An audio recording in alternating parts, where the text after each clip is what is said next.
Alex had been dreaming about this moment for months. The Global Youth Leadership Summit in Geneva was the biggest opportunity of his life. At 22, he was just a regular engineering student from a small college in California, but his passion for renewable energy had earned him this incredible chance. Walking into the Grand Hotel lobby, Alex felt his heart racing. Crystal chandeliers hung from the ceiling, and marble floors reflected the light from massive windows. Young people from all over the world were checking in, speaking different languages and wearing clothes that probably cost more than his monthly rent. He pulled his worn backpack higher on his shoulder and approached the registration desk. The lady behind the counter smiled warmly as she handed him his name tag and conference materials. "Welcome to Geneva, Alex. Your room is on the 4th floor." "Thank you," he replied, still amazed that he was actually here. As Alex made his way to the elevator, he noticed commotion near the main entrance. A black limousine had pulled up outside, and hotel staff were rushing to open doors and carry expensive luggage through the glass doors. He saw a young woman about his age stepping out of the car. She moved like she owned the place. Her designer clothes fit perfectly, and her long dark hair was styled in a way that looked effortless, but probably took hours. Even from a distance, Alex could see the confidence in every step she took. Later that evening, at the welcome reception, Alex found himself standing near the appetizer table, trying to work up the courage to talk to someone. The ballroom was filled with the sound of conversations in dozens of languages. Everyone seemed to know exactly what they were doing, while Alex felt completely out of place. He was reaching for a small sandwich when someone behind him said, "Those are terrible. The caviar is much better." Alex turned around and found himself face to face with the girl from the limousine up close. She was even more intimidating. Her makeup was flawless, and she wore jewelry that sparkled under the ballroom lights. "I'm Alex," he said, extending his hand with a friendly smile. "Nice to meet you." She glanced at his outstretched hand for a moment before shaking it briefly. "Lila," she replied, her voice carrying a slight accent he couldn't quite place.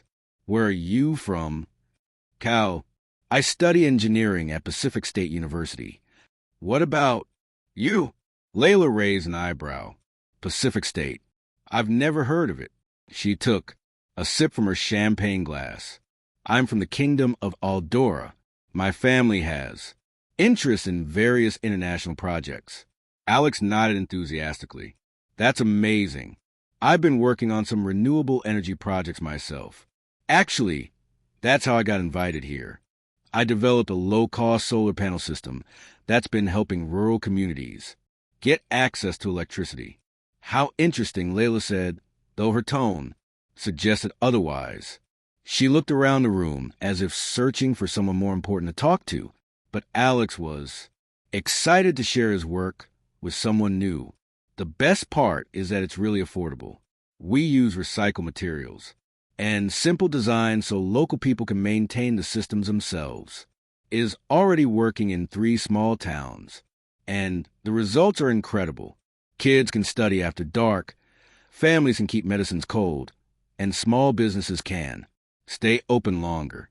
Layla finally looked back at him, but there was something cold in her expression. "Oh, how quaint," she said slowly. "You know, my family funds several renewable energy initiatives. Real ones. I mean, we work with MIT, Harvard, Oxford, places that actually understand how to create change on a global scale." Alex felt a knot forming in his stomach, but he kept smiling. "That's great. Different approaches can all make a difference, right?" "Well," Layla continued, swirling her champagne, "there's a difference between playing with solar panels in your backyard and actually understanding global energy policy. What you're describing sounds like a nice little science fair project, but when you're dealing with real-world problems, you need real-world solutions." The words Alex, like a punch to the chest round them. Other young delegates had started to notice their conversation. Some were pretending not to listen while clearly paying attention to every word. I suppose, Layla went on, it's typical for Americans to think they can solve the world's problems with simple fixes. But those of us who actually work in international development know it's much more complicated than that. Alex's face grew hot. He could feel other people watching, waiting to see how he would respond. His first instinct was to defend his work, to explain how much research had gone into his project, how many people had already helped. He wanted to tell her about the letters he'd received from families who now had light in their homes for the first time. But something stopped him. Maybe it was the way she was looking at him, like he was some kind of curious specimen in a museum. Maybe it was a satisfied smirk on her face as she waited for him to get upset. Or maybe it was a realization that nothing he said would change her mind. Instead, Alex took a deep breath and nodded slowly. You're probably right, he said quietly. Thanks for the perspective. Layla seemed surprised by his calm response. She had clearly expected an argument. Well, yes, I mean, it's good that you're trying, I suppose. Definitely something to think about, Alex replied. He set down his plate and smiled politely. It was nice meeting you, Layla.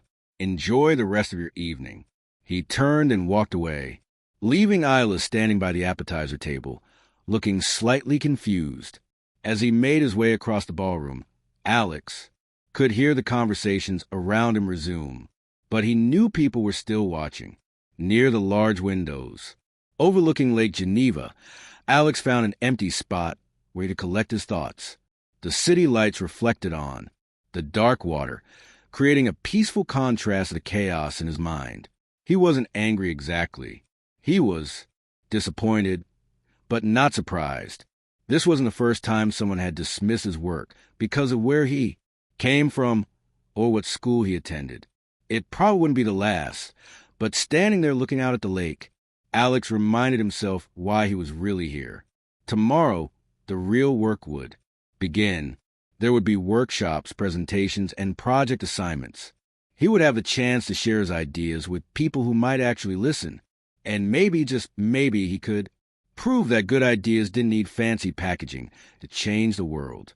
Got behind him. The reception continued. People laughed and made the kind of connections that would shape their futures. Alex knew he was different from most of them, but for the first time since arriving in Geneva, he was okay with that. He pulled out his phone and looked at a photo from his last visit to one of the communities using his solar system. A little girl was reading a book under a bright LED light powered by the panels he'd helped install. Her smile was bigger than any chandelier in this fancy hotel. Alex put his phone away and headed back into the crowd. Tomorrow was going to be interesting. The next morning came too quickly for Alex. He had barely slept, his mind replaying the conversation with Layla over and over. But as he walked into the conference center, he felt determined to make the most of this opportunity. The morning session was about to begin, and today they would be assigned their project partners for the week. The conference room was buzzing with excitement. Delegates from 30 different countries sat in groups, chatting nervously about what was coming next. Alex grabbed a cup of coffee and found a seat near the middle of the room, hoping to blend in with everyone else. Dr. Williams, the program coordinator, stepped up to the microphone. She was a friendly woman in her 50s who had been running these conferences for over a decade. Good morning, everyone. Today, we begin the most important part of our summit. You'll be working in pairs on a sustainability project that addresses real-world challenges. Alex leaned forward in his seat. This was exactly why he had come to Geneva. The partnerships had been randomly selected. Dr. Williams continued, and I'll be reading them out now. Remember, this project will be presented to a panel of international experts on Friday, so choose your approach carefully. Alex held his breath as names were called out. David Chun and Patricia, Lopez Muhammad Hassan, and Liwi. The list went on and Alex started to relax. Maybe get paired with someone who shared his passion for practical solutions. Alex Johnson and Layla. Al-Mansura. Alex's stomach dropped. He looked across the room and saw Layla's perfectly manicured hand rise slowly in the air. She didn't look any happier about the partnership than he felt. Their eyes met for a brief moment before she looked away with obvious disappointment. After the session ended, Alex approached her table where she was gathering her designer notebook and gold pen. "So, I guess we're partners," he said, trying to sound positive. Layla sighed and closed her notebook. "It appears so." She stood up, smoothing down her expensive blazer. "I suppose we should find somewhere to discuss our project. There's a conference room on the second floor we can use." 20 minutes later, they sat across from each other at a polished wooden table. The room was quiet except for the soft hum of air. Conditioning. Alex had spread out his research papers and opened his laptop, while Layla sat with her arms crossed, checking her phone.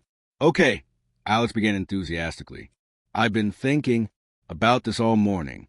What we focus on scalable, renewable energy solutions for developing communities. I have data from 3 pilot programs that show incredible results." Layla looked up from her phone with a bored expression. "Developing communities. How original." Alex ignored her tone and continued. "The beauty of this approach is that it's affordable and sustainable. Look at these numbers." He turned his laptop screen toward her, showing graphs and charts in the first community. Energy. Access increased by 300% in just 6 months. Children's test scores improved because they could study at night. Local businesses grew because they could operate longer hours. Layla said, without really looking at the screen. Alex clicked to the next slide. "And here's the cost breakdown. Each solar unit costs less than $200 to build and can power an entire family home. Compare that to traditional grid expansion, which costs thousands of dollars per household and takes years to implement." He was getting excited now the way he always did when talking about his work. "The best part is that local technicians can be trained to maintain and repair the systems. It creates jobs and ensures long-term sustainability.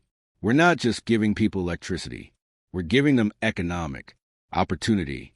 Isla finally looked at his screen, but her expression wasn't what Alex had hoped for. "Are you finished?" she asked flatly. "Well, no.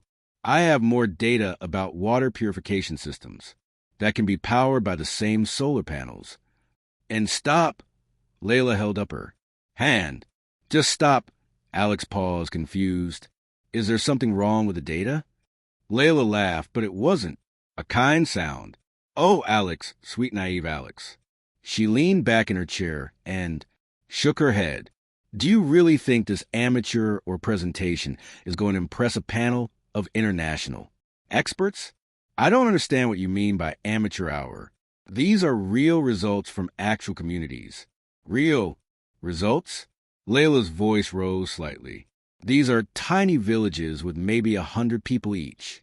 You're talking about helping a few thousand people at most. The experts on that panel are looking for solutions that can impact millions, not your little science experiments." Alex felt his face getting hot. "These aren't experiments. These are people's lives.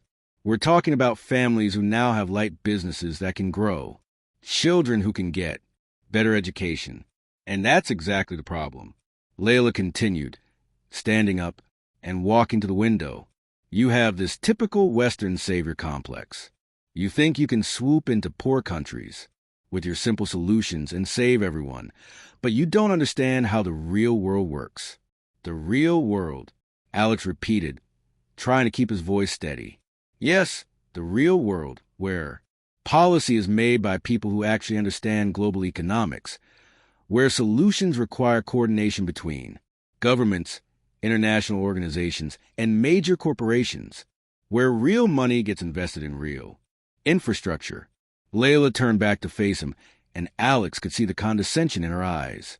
"What you're proposing is like putting a bandage on a broken leg.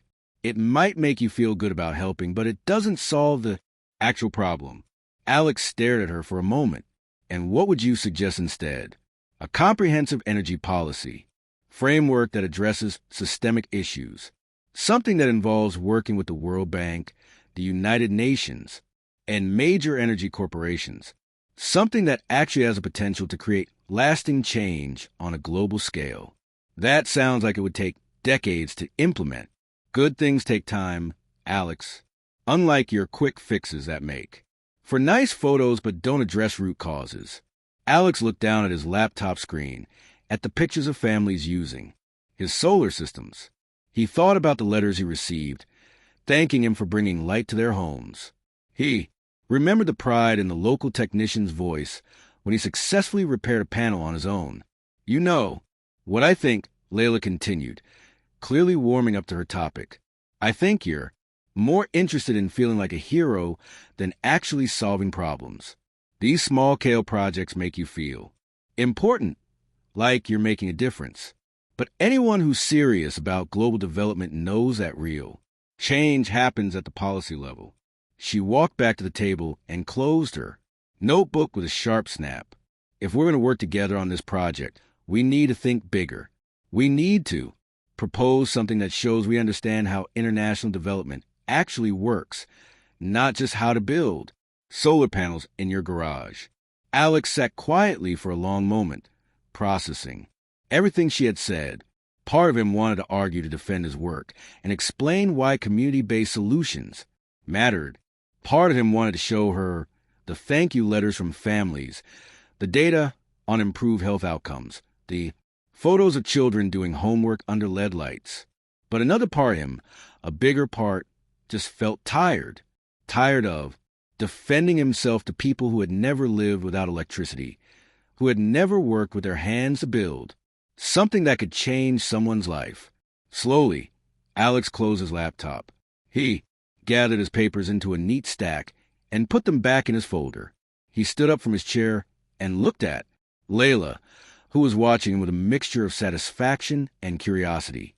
Without saying a word, Alex picked up his backpack and walked to the door. His hand was on the handle when Layla called. Out behind him, "Where you going?" "We need to discuss our project approach." Alex paused but didn't turn around. For a moment, the only sound in the room was the quiet hum of the air conditioning. Then he opened the door and stepped out into the hallway, leaving alone in the conference room. As he walked down the corridor, Alex could hear her voice. Behind him, still talking about policy, frameworks, and systemic solutions. But he didn't look back. He had heard enough.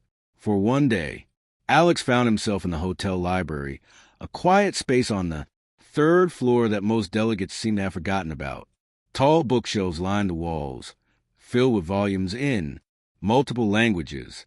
Large windows looked out over Lake Geneva, where small boats dotted the blue water under the afternoon sun. He had been sitting here for over an hour, staring at his laptop screen but not really working. The cursor blinked in the empty document where he was supposed to be outlining his solo project. Dr. Williams had found him here about 20 minutes after he left the conference room. "Alex," she had said gently, settling into the chair across from him, "I heard about what happened with your partnership." He had looked up embarrassed. That word was already getting round. "I'm sorry. I know we're supposed to work in pairs, but no need to apologize," Dr. Williams interrupted. "Sometimes partnerships don't work out. Would you like me to assign you a different partner?" Alex had considered it for a moment, but something inside him rebelled against the idea. "Actually, if it's okay, I prefer to work alone. I have some ideas I'd like to develop on my own." Dr. Williams had studied his face for a moment, then nodded. "That's fine. Just remember, you'll still be presenting to the same panel of experts on Friday." Now alone in the library, Alex was beginning to question that decision. Maybe he should have taken a new partner. Maybe Layla was right about his work being too small scale for this kind of international forum. He was pulled from his thoughts by voices in the hallway outside the library. Through the glass door, he could see a group of delegates walking past, talking animatedly. He recognized a few faces from yesterday's reception. "Did you hear what happened between the American guy and the princess?" one of them was saying. Alex's stomach tightened.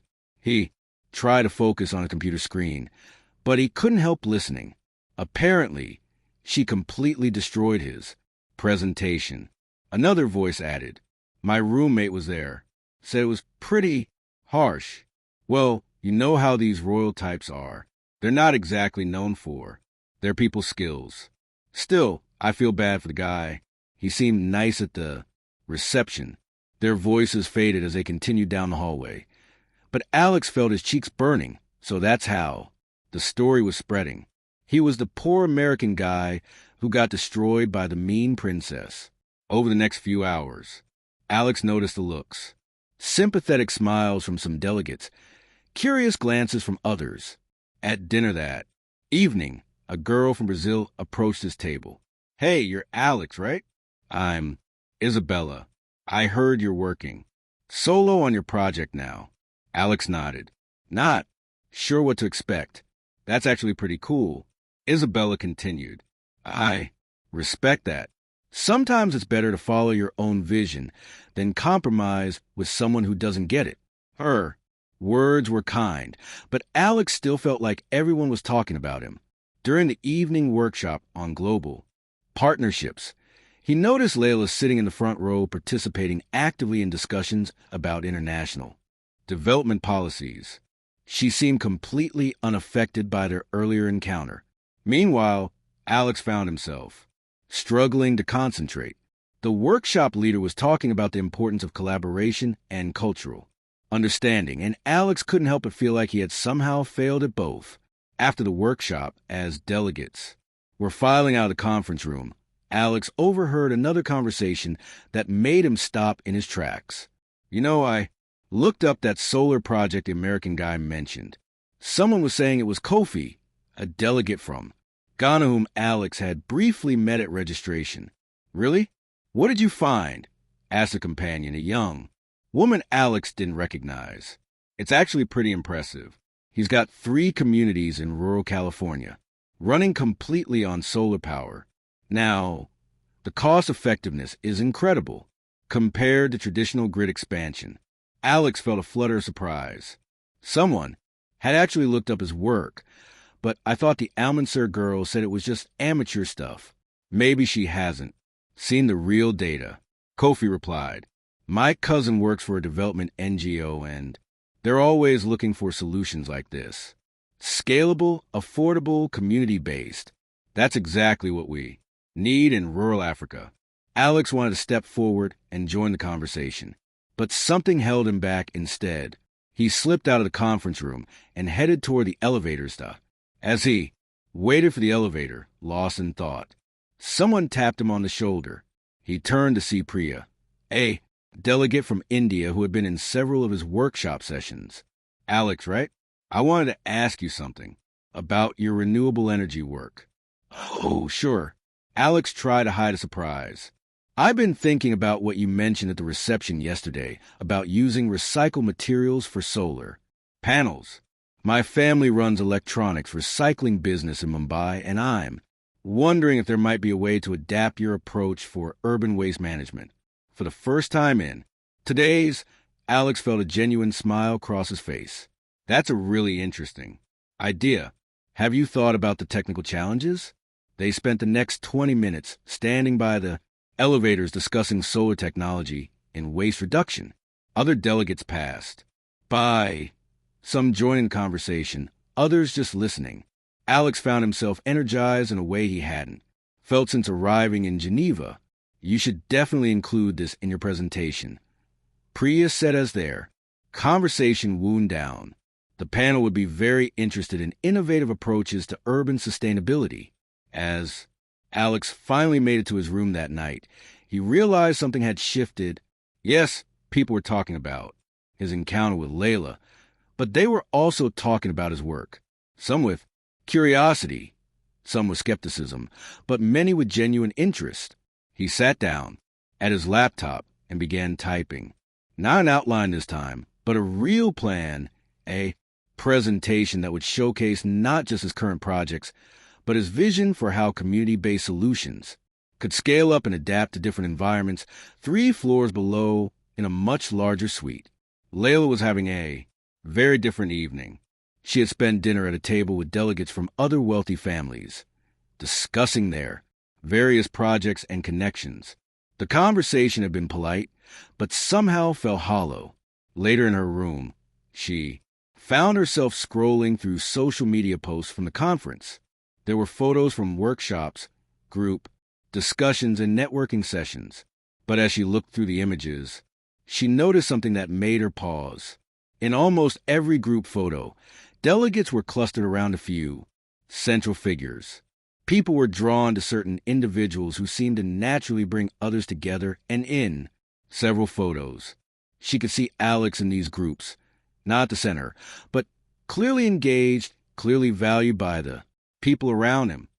In contrast, Layla realized that she appeared in far fewer photos, and when she did, she was often standing slightly apart from the main group, or talking to just one or two people. She set her phone aside and walked to the window, looking out over the city lights reflecting on Lake Geneva. For the first time since arriving in Geneva, Layla found herself questioning not just her approach to the conference, but her approach to a lot of things due down in the library. Alex was still working, surrounded by books and papers, developing ideas that had started in small communities, but were growing into something much bigger. He didn't know it yet, but his decision to walk away from that conference room was about to change everything. Friday morning arrived with a mixture of excitement and nervous energy throughout the hotel. Today was presentation day, and delegates had been preparing all week for this moment. The conference center's main auditorium had been transformed into a professional presentation space with a large screen, podium and seating for both delegates, and a distinguished panel of international experts. Alex woke up early, his stomach churning with anticipation. He had spent the entire night before going over his presentation, one more time, practicing his timing and making sure every slide told a clear story. His project had evolved significantly since that first day when Layla had dismissed his work. What started as a simple explanation of his solar panel systems had grown into a comprehensive vision for community-driven sustainable development. In the hotel restaurant, delegates were scattered around tables, some still frantically working on their laptops while eating breakfast, others trying to calm their nerves with coffee and conversation. Alex sat alone, reviewing his notes. One final time, he could see Layla across the room sitting with two other delegates and discussing something that seemed very serious. Based on their expressions, Dr. Williams approached the microphone at 9 a.m. sharp. Ladies and gentlemen, welcome to the final day of our Global Youth Leadership Summit. Today you'll present your projects to our panel of distinguished experts from the United Nations World Bank, International Development Association, and several leading universities. She gestured toward the front row where 5 expertly dressed individuals sat with notepads and tablets, ready to evaluate the presentations. Alex recognized Dr. Patel, a renowned expert in sustainable development, and Professor Chun, who had written several books on renewable energy policy. Presentations will be 15 minutes each, followed by 10 minutes of questions. We'll start with our first presenter. Alex was scheduled to present 7th, which many had over an hour to watch other delegates and get even more nervous. The first few presentations were polished, but predictable. Most delegates focused on large-scale policy recommendations or theoretical frameworks that sounded impressive but lacked concrete implementation plans. When it was finally Alex's turn, he walked to the podium with sweaty palms but a clear sense of purpose. He looked out at the audience of his fellow delegates and the intimidating panel of experts. Good morning. My name is Alex Johnson, and I want to tell you about something that started in my garage but has already changed the lives of over 2,000 people. He clicked his first slide, which showed a photo of a small rural community at night. Half the image was completely dark, while the other half glowed with warm light from windows and street lamps. This is Riverside Valley, California, before and after we installed our community's solar system. The difference isn't just the light, it's what that light represents. Alex moved through his presentation with growing Confidence. He showed real data, real photos, real testimonials from community members. He explained how his low-cost solar systems were built using recycled electronics and designed to be maintained by local technicians.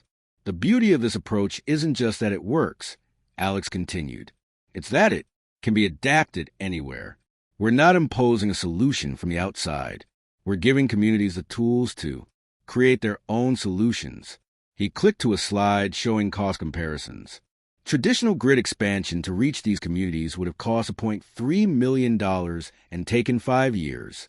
Our solar systems cost $180,000 and were operational in 6 months. The audience was leaning forward now, clearly engaged. Alex could see delegates taking notes, and even the expert panel seemed interested. But this is about more than just electricity. Alex said, his voice growing stronger in Riverside Valley. Student test scores improved by 40% because kids could study after dark. Small businesses grew by an average of 60% because they could operate longer hours. The local clinic could finally refrigerate vaccines and medicines properly. He showed photos of children doing homework under lead lights, a small grocery store staying open in the evening, and a medical worker explaining how the refrigerated vaccine storage had reduced child mortality rates. And here's the most important part, Alex said, clicking to his final slide. We didn't just install these systems and leave. We trained 12 local technicians who now maintain and repair the equipment. 3 of them have started their own small businesses, installing systems in neighboring communities. The room was completely silent as Alex concluded. Real change doesn't always require massive budgets or decades of policy development. Sometimes it requires simple solutions, local partnerships, and the willingness to start small and grow organically. As Alex returned to the seat, the applause was genuine and enthusiastic. He could see delegates nodding appreciatively, and Dr. Patel from the expert panel was writing extensive notes. 15 minutes later, it was Layla's turn to present. She walked to the podium with the same confidence she'd shown all week, dressed in an elegant business suit that probably cost more than Alex's monthly living expenses. Good morning. I'm Layla Al-Mansura, and today I'll be presenting a comprehensive framework for renewable energy policy in emerging economies. Her presentation was polished and professional. She spoke about international partnerships, government-level initiatives, and multi-billion-dollar investment strategies. Her slides were beautifully designed and her delivery was flawless. What we need, Layla explained, is systemic change at the policy level. Small-scale interventions, while well-intentioned, simply cannot address the magnitude of the global energy crisis. She outlined a plan that involved coordination between multiple international organizations, requiring approval from various government agencies and funding from major development banks. The timeline stretched over 15 years with the first pilot programs not beginning until year 3. This approach ensures sustainability and scalability. Layla continued, by working within existing political and economic structures, we can create lasting change that impacts millions of people. Her presentation was technically impressive, but Alex noticed something. The audience seemed polite, but not particularly engaged. Delegates were checking their phones or whispering to each other. Even the expert panel seemed less interested than they had been during previous presentations. When Layla finished, the applause was polite but brief. During the question period, Professor Chen asked, "This is certainly a comprehensive framework, but can you point to any examples where similar approaches have been successfully implemented?" Layla hesitated for just a moment. Well, this framework is designed to address the shortcomings of previous approaches, so it's not directly comparable to existing programs. Dr. Patel followed up. What about community buying? How do you ensure that local populations are actually invested in these systems? The policy framework includes provisions for community consultation, Isla replied, but her answer felt rehearsed and vague. As Layla returned to her seat. Alex could see uncertainty in her expression for the first time all week. She sat down and immediately began reviewing her notes as if trying to figure out what had gone wrong. The remaining presentations continued, but Alex found it hard to focus. He kept thinking about the contrast between his presentation and Lily's. This had been about real people and concrete results. Hers had been about policies and procedures. During the lunch break, delegates clustered in small groups discussing the morning's presentations. Alex found himself surrounded by people asking questions about his solar systems and sharing ideas about how similar approaches might work in their own countries. The scalability is incredible. Kofi was saying, we could adapt this for rural GN using local materials and training programs, and the maintenance model is brilliant. Added Isabella from Brazil, teaching communities to maintain their own systems instead of depending on outside experts. From across the room, Alex could see Layla sitting alone at a table picking her salad and watching the animated discussions happening around other tables. For the first time since meeting her, Alex almost felt sorry for her, but that feeling was quickly replaced by something else. As he listened to his fellow delegates discussing real solutions for real problems, Alex realized that he had found his people. These were young leaders who understood that change didn't always have to come from the top down. Sometimes the most powerful changes started at the grassroots level and grew from there. The afternoon would bring the award ceremony and final rankings from the expert panel. But Alex already felt like he had won something much more valuable than any award. He had found his voice, his confidence, and his place among a new generation of leaders who believed in the power of practical solutions and human connection. Looking around the room at the faces of delegates from 30 different countries, all excited about the possibility of creating positive change in their communities, Alex smiled. This was exactly why he had come to Geneva. The award ceremony began at 7 o'clock that evening in the hotel's grand ballroom.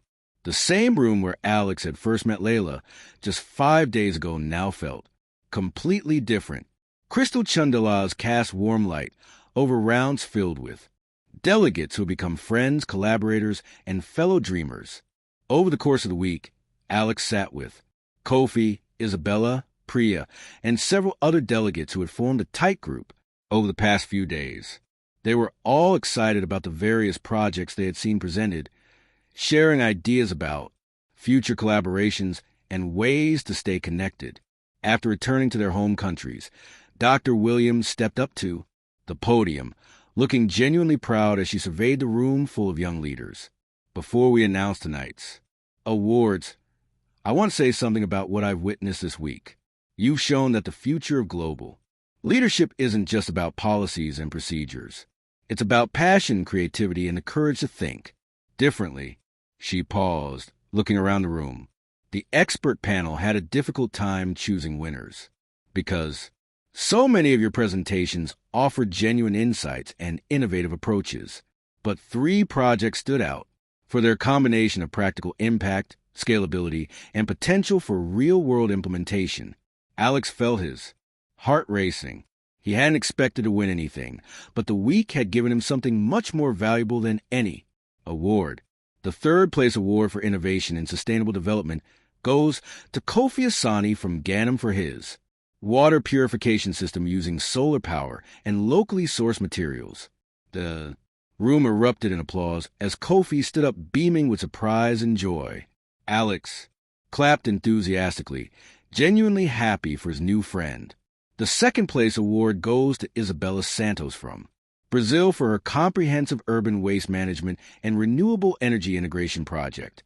More applause filled the room. Isabella looked shocked as she made her way to the front to receive her award. And the 1st place award for innovation and action goes to Alex Johnson from the United States for his community-based solar energy systems and his vision for grassroots sustainable development. Alex felt like the world had stopped around him. His table mates were cheering and patting him on the back, but everything seemed to move in slow motion. He stood up on shaky legs and walked toward the podium where Dr. Williams was waiting with a Crystal Award and a huge smile. Alex's project exemplifies what we're looking for, Dr. Williams announced as she handed him the award. Real impact, scalable solutions, and genuine community partnership. The expert panel was particularly impressed by the measurable outcomes. In the sustainability of his approach as Alex took the microphone, he looked out over the ballroom filled with applauding faces. Near the back of the room, he spotted Layla sitting alone at a table, her expression unreadable. "Thank you so much for this honor," Alex began, his voice stronger than he felt. "But I have to say this award doesn't belong just to me. It belongs to every community member who helped build these systems, every local technician who learned to maintain them, and every family whose life changed because they could turn on a light after dark."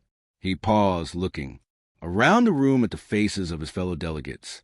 "This week, I've learned that real leadership isn't about having all the answers or coming from the right background. It's about listening to people, working together, and being willing to start small if that's what it takes to make a real difference." The applause that followed was long and genuine. As Alex returned to his table, delegates from other tables stopped him to congratulate him and ask more questions about his work. The ceremony continued with speeches from the expert panel and closing remarks from Dr. Williams. As the formal program ended, delegates began moving around the room, saying goodbyes and exchanging contact information. Alex was deep in conversation with Dr. Patel about potential research collaborations. When someone tapped him on the shoulder, he turned around to find Layla standing behind him, looking more uncertain than he had ever seen her. "Alex, could I talk to you for a moment privately?" Dr. Patel excused himself with a knowing smile, and Alex found himself facing Layla in a quiet corner of the ballroom up close. He could see that her usual confident composure had cracked. She looked tired, almost vulnerable. "I wanted to congratulate you," she began quietly. "Your presentation today was impressive." "Thank you," Alex replied, not sure where this conversation was headed. Isla looked down at her hands, which were clasped tightly in front of her. "I also wanted to apologize for what I said in the conference room on Tuesday. It was inappropriate and unfair." Alex studied her face, looking for any sign that this was another performance, but her discomfort seemed genuine. "I've spent my whole life in rooms filled with people talking about changing the world," Layla continued. "Board meetings, policy, conferences, charity galas. Everyone always has grand plans and big theories about how to solve problems." She looked up at Alex, and he could see something like regret in her eyes. "But watching your presentation today, I realized something. While we've been talking about change, you've actually been creating it." Alex didn't respond immediately. Part of him wanted to be gracious and say it was all forgotten, but another part of him remembered how her words had made him feel, how they had echoed doubts he carried about his own work. "Can I ask you something?" Alex said finally.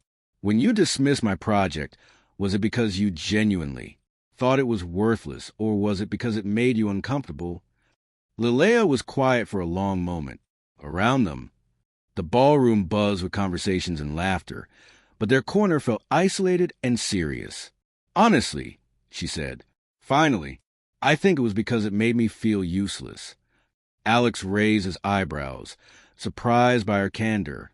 "I've never actually built anything," Layla continued. "I've never solved a real problem for a real person. I've attended conferences and written policy papers and sat on advisory boards, but I've never done what you've done. I've never changed someone's life in a way they could actually see and touch." She paused, looking around the ballroom at the other delegates.